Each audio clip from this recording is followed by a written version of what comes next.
ರಾಜ್ಯ ಸರ್ಕಾರ ಮಧ್ಯಂತರ ಚುನಾವಣೆಗೆ ತಯಾರಿಯೋ ಎಂಬಂತೆ ಪೊಲೀಸ್ ಇಲಾಖೆಯಲ್ಲಿ ಭಾರೀ ವರ್ಗಾವಣೆಗೆ ಕೈ ಹಾಕಿದೆ. ಪೊಲೀಸ್ ಇಲಾಖೆಯ ಒಟ್ಟು 228 ಅಧಿಕಾರಿಗಳನ್ನು ವರ್ಗಾವಣೆ ಮಾಡಲಾಗಿದೆ.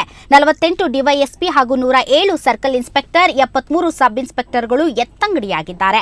ನಿನ್ನೆ ಮಧ್ಯರಾತ್ರಿಯೇ ಅಧಿಕೃತ ಪ್ರಕಟಣೆ ಹೊರಬಿದ್ದಿದೆ. ಕಳೆದ ಆಗಸ್ಟ್ ತಿಂಗಳಲ್ಲಿ ಆದ ವರ್ಗಾವಣೆಯನ್ನ ಬಿಟ್ಟರೆ ಈ ಮಟ್ಟದಲ್ಲಿ ಪೊಲೀಸ್ ಅಧಿಕಾರಿಗಳ ವರ್ಗಾವಣೆ ಆಗಿರಲಿಲ್ಲ. ಆದರೆ ಈಗ ಭಾರೀ ಸಂಖ್ಯೆಯ ಅಧಿಕಾರಿಗಳ ವರ್ಗಾವಣೆ ಮಾಡಲಾಗಿದೆ. ಇದರಿಂದ ಸರ್ಕಾರವೇನಾದರೂ ಮಧ್ಯಂತರ ಚುನಾವಣೆಗೆ ತಯಾರಿ ನಡೆಸ್ತಿದೆಯಾ ಅನ್ನೋ ಅನುಮಾನ ವ್ಯಕ್ತವಾಗಿದೆ. ವರ್ಗಾವಣೆ ಆದೇಶದ ಪ್ರತಿ ಸುವರ್ಣ ನ್ಯೂಸ್ಗೆ ಸಿಕ್ಕಿದೆ.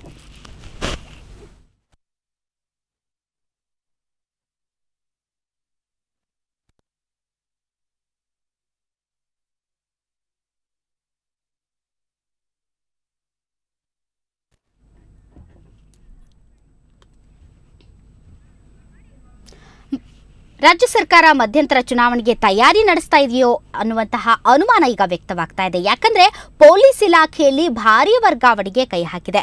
ಒಟ್ಟು ನವೆಂಬರ್ನಲ್ಲಿ ಈಗ ಪೊಲೀಸ್ ಇಲಾಖೆಯ 228 ಅಧಿಕಾರಿಗಳನ್ನ ವರ್ಗಾವಣೆ ಮಾಡಲಾಗಿದೆ. ಆಗಸ್ಟ್ ತಿಂಗಳಲ್ಲಿ ವರ್ಗಾವಣೆ ಆಗಿದ್ವು. ಆದರೆ ಅದನ್ನ ಬಿಟ್ಟರೆ ಈ ಮಟ್ಟದಲ್ಲಿ ಅಂದ್ರೆ ದೊಡ್ಡ ಪ್ರಮಾಣದಲ್ಲಿ ಪೊಲೀಸ್ ಅಧಿಕಾರಿಗಳ ವರ್ಗಾವಣೆ ಎಂದೂ ಆಗಿಲ್ಲ, ಈಗ ಆಗಿದೆ.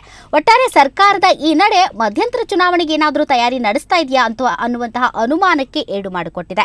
ಒಟ್ಟು 48 ಡಿವೈಎಸ್ಪಿ ಹಾಗೂ 107 ಸರ್ಕಲ್ ಇನ್ಸ್ಪೆಕ್ಟರ್, 73 ಸಬ್ ಇನ್ಸ್ಪೆಕ್ಟರ್ಗಳು ಎತ್ತಂಗಡಿಯಾಗಿದ್ದಾರೆ. ಇದಕ್ಕೆ ಸಂಬಂಧಪಟ್ಟಂತೆ ನಿನ್ನೆ ಮಧ್ಯರಾತ್ರಿಯೇ ಅಧಿಕೃತ ಪ್ರಕಟಣೆ ಕೂಡ ಹೊರಬಿದ್ದಿದೆ. ಈ ಎಲ್ಲ ಡೀಟೇಲ್ಸ್ ಅಂದ್ರೆ ಈ ಆದೇಶದ ಪ್ರತಿ ಸುವರ್ಣ ನ್ಯೂಸ್ಗೂ ಕೂಡ ಲಭ್ಯವಾಗಿದೆ. ನೀವೀಗ ಸುವರ್ಣ ನ್ಯೂಸ್ನ ದೃಶ್ಯಗಳಲ್ಲಿ ನೋಡಬಹುದು.